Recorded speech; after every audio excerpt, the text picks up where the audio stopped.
Unique identification authority of ഇന്ത്യയുടെ പുതിയ CEO Bhuvanesh Kumar. Uttar Pradesh കേഡറിൽ നിന്നുള്ള 1995 ബാച്ച് IAS-ലെ ഉദ്യോഗസ്ഥനാണ് ഭുവനേഷ് കുമാർ.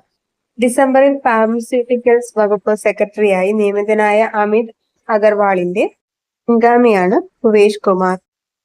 18ാമത് പ്രവാസി ഭാരതീയ ദിവസിന്റെ മുഖ്യാതിഥി Christian Carla കങ്കാലു.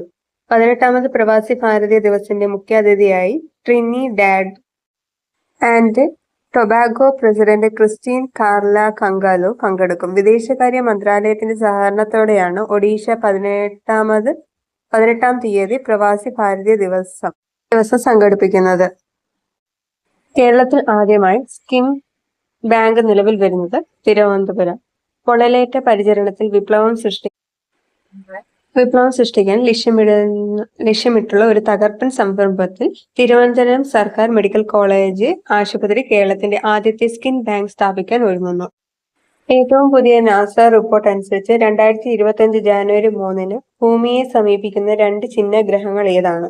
2024 YF7, 2024 YR9. 2024 YF7 2024 YR9 എന്നീ രണ്ട് ചിഹ്നഗ്രഹങ്ങൾ 2025 ജനുവരി 3-ന് ഭൂമിയെ സമീപിക്കുമെന്ന് മുന്നറിയിപ്പ് നൽകി.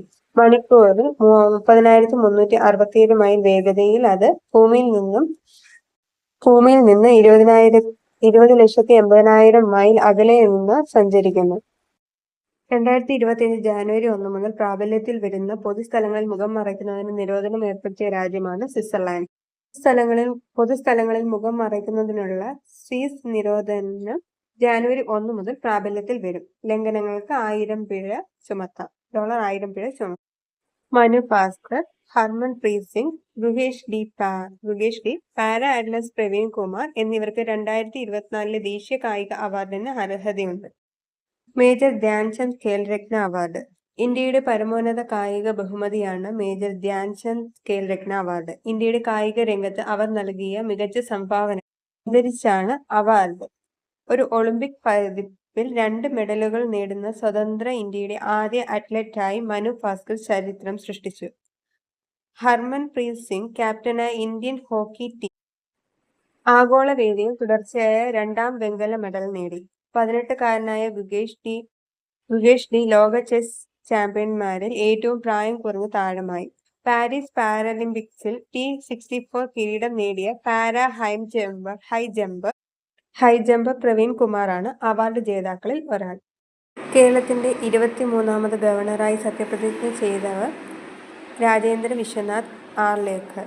കേരള ഹൈക്കോടതി ചീഫ് ജസ്റ്റിസ് നിതിൻ ജംദാർ സത്യവാചകം ചൊല്ലിക്കൊടുത്തു. ആരിഫ് മുഹമ്മദ് ഖാന്റെ പിൻഗാമിയായി അദ്ദേഹം അധികാരമേറ്റു. ആരിഫ് മുഹമ്മദ് ഖാൻ ബീഹാർ ഗവർണറുമായി.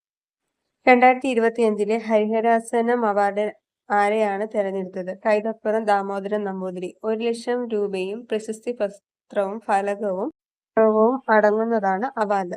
മകരവിളക്ക് നാളിൽ കൈതപ്പുറത്തിന് ശബരിമല സന്നിധാനത്ത് അവാർഡ് സമ്മാനിക്കുമെന്ന് ദേവസ്വം മന്ത്രി VN വാസവൻ പറഞ്ഞു. അടുത്തിടെ അന്തരിച്ച കേരളത്തിലെ മുൻ DGP അബ്ദുൾ സത്താർ കുഞ്ഞ്. മുൻ സംസ്ഥാന DGP-ആയിരുന്ന അബ്ദുൾ സത്താർ കുഞ്ഞ് അന്തരിച്ചു. സതീഷ് ധവാൻ സ്പേസ് സെന്ററിൽ നിന്നുള്ള 100ാമത്തെ വിക്ഷേപണം. NVS-02 ബഹിരാകാശ ഏജൻസി 2025 ജനുവരിയിൽ ഇന്ത്യൻ ബഹിരാകാശ ഏജൻസി വിക്ഷേപിക്കുമെന്ന് ISRO S സോമനാഥൻ അറിയിച്ചു. ഇന്ത്യൻ നാവിഗേഷൻ സാറ്റലൈറ്റ് സിസ്റ്റത്തിന്റെ ഭാഗമായ NVS-02 പാലോഡ് 100ാം ദൗത്യം വഹിക്കും. ചാനൽ ഇഷ്ടമായ എല്ലാവരും സബ്സ്ക്രൈബ് ചെയ്ത് സപ്പോർട്ട് ചെയ്യണേ. ആ ബെല്ലൈക്കണും കൂടി ക്ലിക്ക് ചെയ്യണം. ഇതിൻ്റെ അടുത്ത പാർട്ടായി ഞാൻ ചെയ്യുന്നതായിരിക്കും. Thank you. നമുക്ക് വീണ്ടും കാണാം.